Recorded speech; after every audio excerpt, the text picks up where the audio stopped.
I wrote this book because, for me, these are big issues. I've been practicing a variety of spiritual practices over the years. I'm a scientist, and for me it's very important to find connections between them. And connections between them have got stronger and stronger over recent years through what some people call evidence-based spirituality. A lot of spiritual practices have now been investigated scientifically.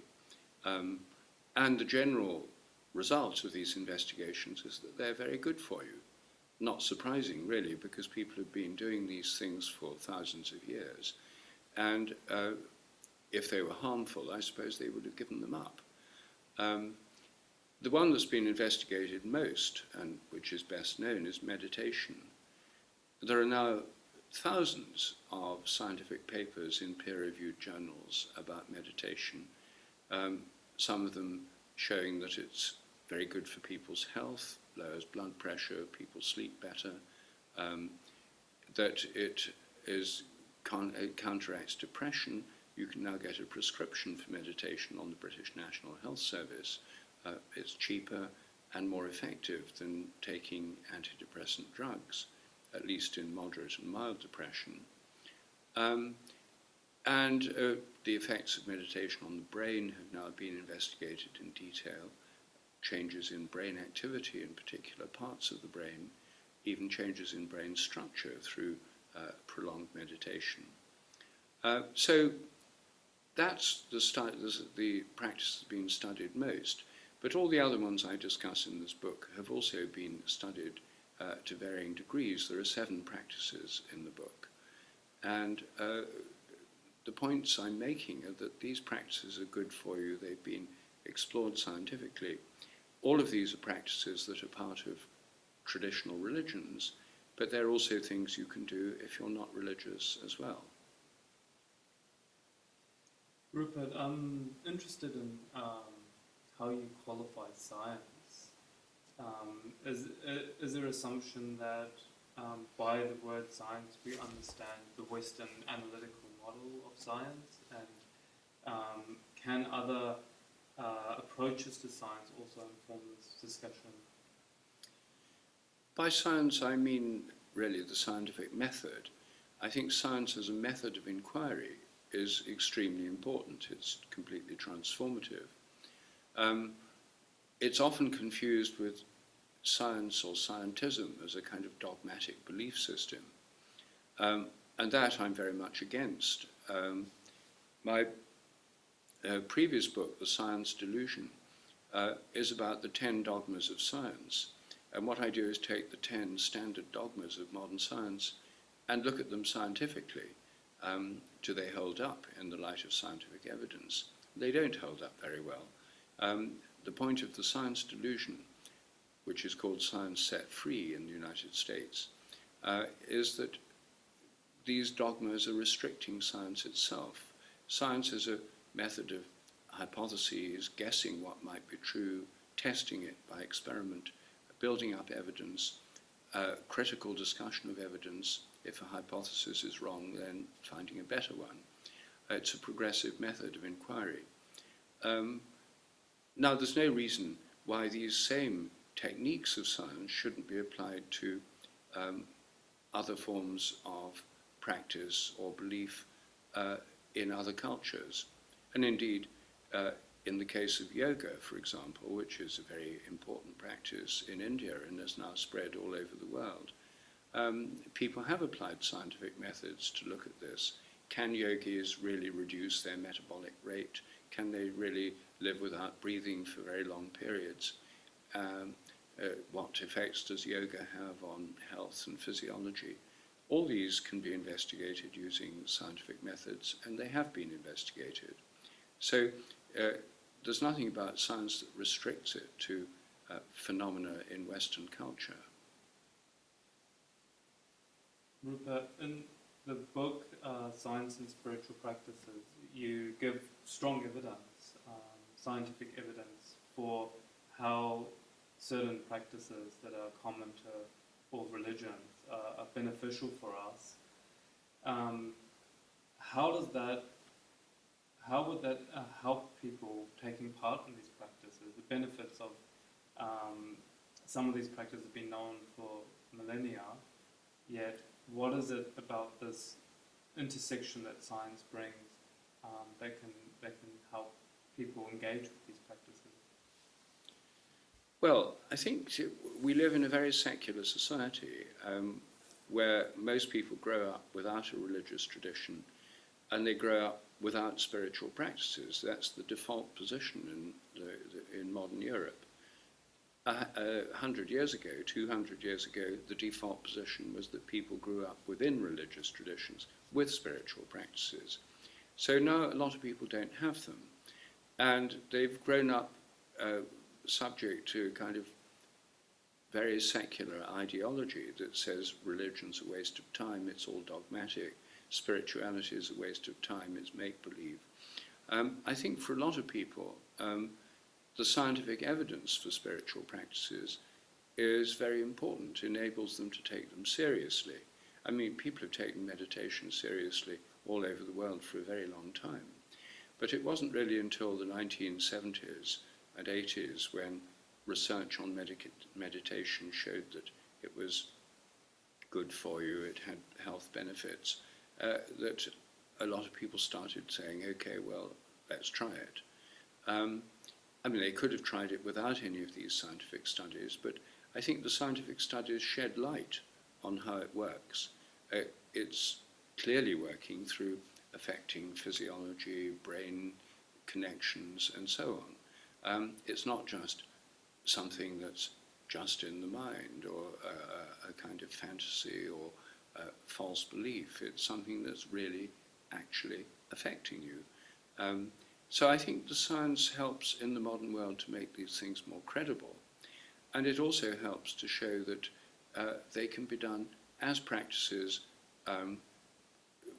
detached from the original religious belief systems in which they developed.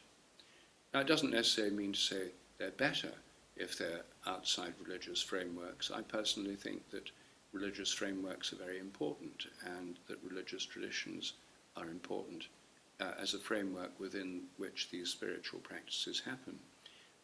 But you can do them within or outside religious frameworks, and the scientific studies, generally speaking, look at them outside religious frameworks in a secular context.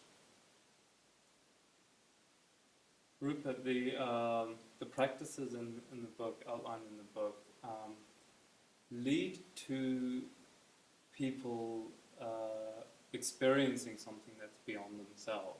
Yes. Whether you call it a transcendental experience or an experience of oneness. How is that going to help someone, 10 o'clock Wednesday morning when you're getting on the bus or, taking money out of an ATM machine? How are these experiences integrated into our daily life? Part of our living healthily involves being connected to something greater than ourselves. We are, in fact, part of a vast universe. Even the most materialistic science agrees that our life on Earth is part of an evolutionary process that started with a single unified universe at the moment of the Big Bang that's been developing and evolving ever since, that we're part of something far bigger than ourselves.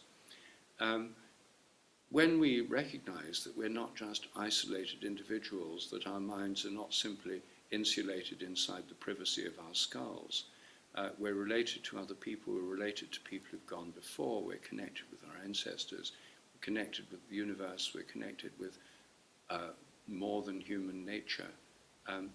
I think all of these things give us a greater sense of meaning and purpose. And I think it's no surprise that in a modern secular world where many people have lost this sense of connection, that depression is the endemic mental illness of our society. Depression is about loss of meaning, loss of purpose, loss of connection. So I think anything that restores these things helps us to be healthier, more integrated.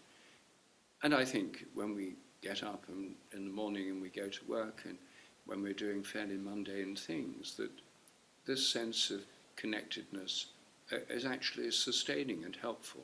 People who have a strong spiritual life or a strong religious faith are often manifestly happier than people who don't have that.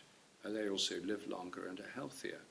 And you often feel it when you meet them, that even if they're doing something very ordinary, they often seem happy, whereas some people just seem depressed, bored, worried, anxious.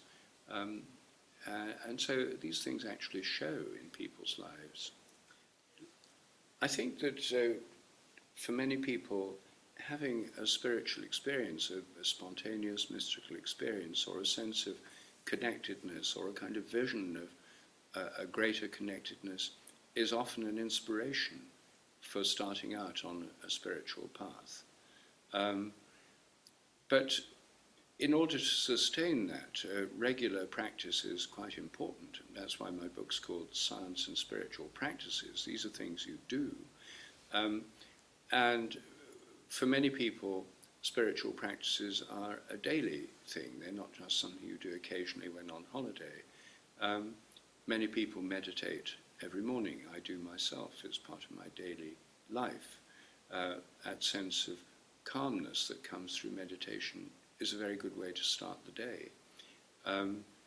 Many people practice yoga, do yoga exercises which help to align mind and body. I do some yoga exercises every morning as soon as I get up. Many people pray on a regular basis, and I also do that. I meditate in the mornings, I pray in the evenings. And many people, as they go about their daily life, retain this sense of connection of the more than human world. Just look up at the sky, and there is this vastness of space in the blue sky or in the night sky, of which we're part. Just looking at trees and leaves and flowers and looking at dogs and cats and other animals reminds us of our connectedness to the rest of nature. And these are all everyday experiences. For many people, connecting with plants, which is one of the subjects I discuss in this book. It's one of the 7 spiritual practices. Some people find it surprising that connecting with plants should have a spiritual dimension. But I think it does in all religious traditions. Flowers and offerings of flowers are important in all these traditions. Flowers are an important representation of the beauty of nature, one of the most powerful representations. And the most popular pastime in Britain, at least, is gardening. People love growing plants and connect with plants through their gardens, through house plants, through cut flowers that in their houses, through walking in woods, through trees. And these, again, are part of everyday life. People have plants all around them. We get used to this, we don't pay attention to it, but I mean, almost every high street there's a florist shop, there are people selling flowers in stores, and that's because all over the world people recognize that these are something that's an important part of their life. Mm-hmm. Mm-hmm. Well, I think that there are some things that can take us out of this constant bombardment and distraction. One is singing. Singing is used in all religious and spiritual traditions. It's chanting or singing brings together the mind and the body. The whole body literally vibrates when you're singing. If you're singing with other people, then singing together brings you into resonance with each other. And if you sing songs that are of a spiritual nature, that have a kind of connective role, this can be a very powerful way of quickly changing your mood and your focus. I think other ways of detaching from all this distraction are just spending some time in quietness, in silence, turning off the mobile phone and being in a quiet place. One of the practices that I discuss in my book, Science and Spiritual Practices, is finding a sit spot somewhere outdoors where you can just sit quietly in the woods or in a garden, somewhere near your home where it's fairly convenient to do it, where you feel safe. And just spending, if possible, 20 minutes a day in that place, just sitting quietly. And then you'll become more aware of nature. You'll see the changing seasons, the way that trees and plants change. If you sit quietly birds and other wild animals get used to you being there and start behaving normally, and you can get to hear the way they're communicating with each other. It's a way of tuning out from your distracted human world and tuning in to the world, the environment around you. I think that by taking up these spiritual practices that I discuss in my book, it's not going to make people isolated. Of course, they'll be temporarily isolated if they're sitting quietly in a natural place, if they're sitting, meditating quietly at home. During those periods, they're not going to be constantly interacting via Facebook or other social media with people. So there are periods of withdrawal from interaction, which I think will make periods of actual interaction with other people more meaningful, more powerful. And some of the practices I talk about, one of them is singing and chanting. Singing with other people is an extremely powerful way of building community and connecting. So that's the opposite of isolating.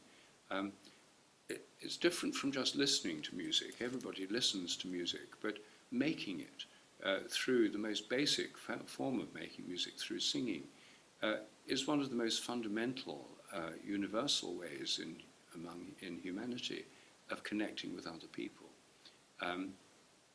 And one of the other practices I discuss is pilgrimage, walking to holy places.